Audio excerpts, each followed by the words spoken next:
भाद्रपद महीने के शुक्ल पक्ष के तीज को हरतालिका तीज व्रत किया जाता है। इसमें भगवान शिव और मां पार्वती की पूजा अर्चना की जाती है।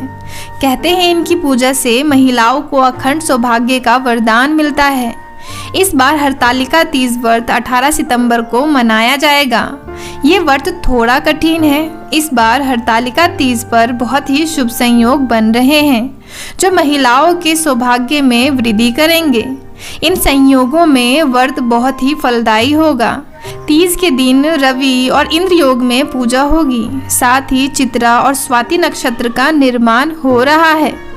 हरतालिका तीज की कथा के अनुसार माता पार्वती ने भगवान शिव के लिए कठोर तपस्या की। दरअसल मां पार्वती का बचपन से ही भगवान शिव को लेकर अटूट प्रेम था।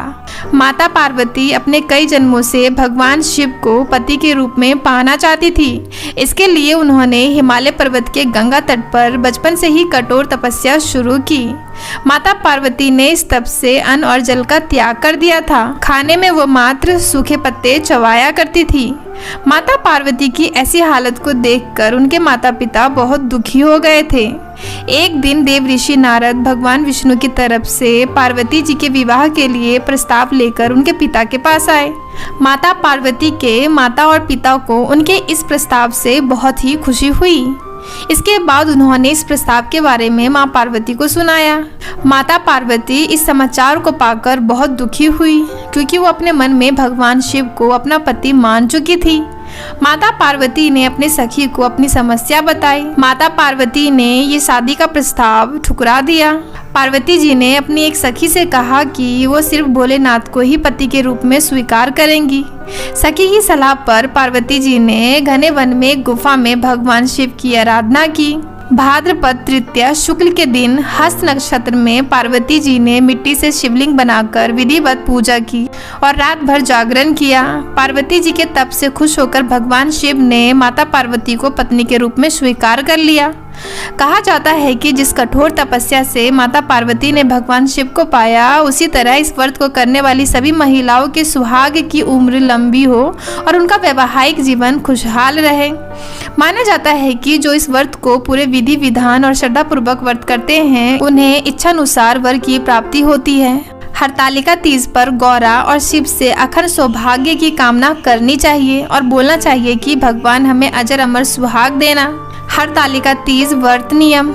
इस व्रत को रखा तीज में जाता है, लेकिन इसका पारण चतुर्थी तिथि के सूर्योदय में किया जाता है।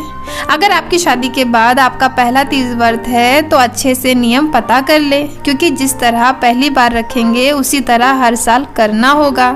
इस व्रत को एक बार रखा जाता है तो जीवन भर रखना होता है। किसी भी साल इसे छोड़ नहीं सकते हैं आप। तीज व्रत में अन्न, जल और फल 24 घंटे कुछ नहीं खाना होता है।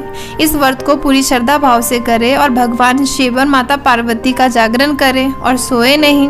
अगर आप बीमारी या किसी वजह से व्रत छोड़ रही हैं तो आपको उद्यापन करना होगा या अपनी सास या देवरानी को व्रत देना होगा। क्यों रखा जाता है ये व्रत? ऐसी मान्यता है कि इस तिथि पर ही माता पार्वती की सखी सहेलियों ने उनके पिता के घर से हरण करके जंगल में भगवान शिव की उपासना करने के लिए लेकर गई थी, जहां पर माता पार्वती ने कठोर तप करते हुए भगवान शिव को पति के रूप में पाया था। हरतालिका तीज पर सुहागिन महिलाओं को अखंड सौभाग्य और जीवन में सुख सुविधा और संपन्नता का आशीर्वाद प्राप्त होता है। तो उम्मीद करती हूँ कि आपको ये वीडियो पसंद आई हो। अगर ये वीडियो पसंद आई हो तो वीडियो को लाइक, चैनल को सब्सक्राइब और शेयर करना बिल्कुल ना भूलें। Thank you so much.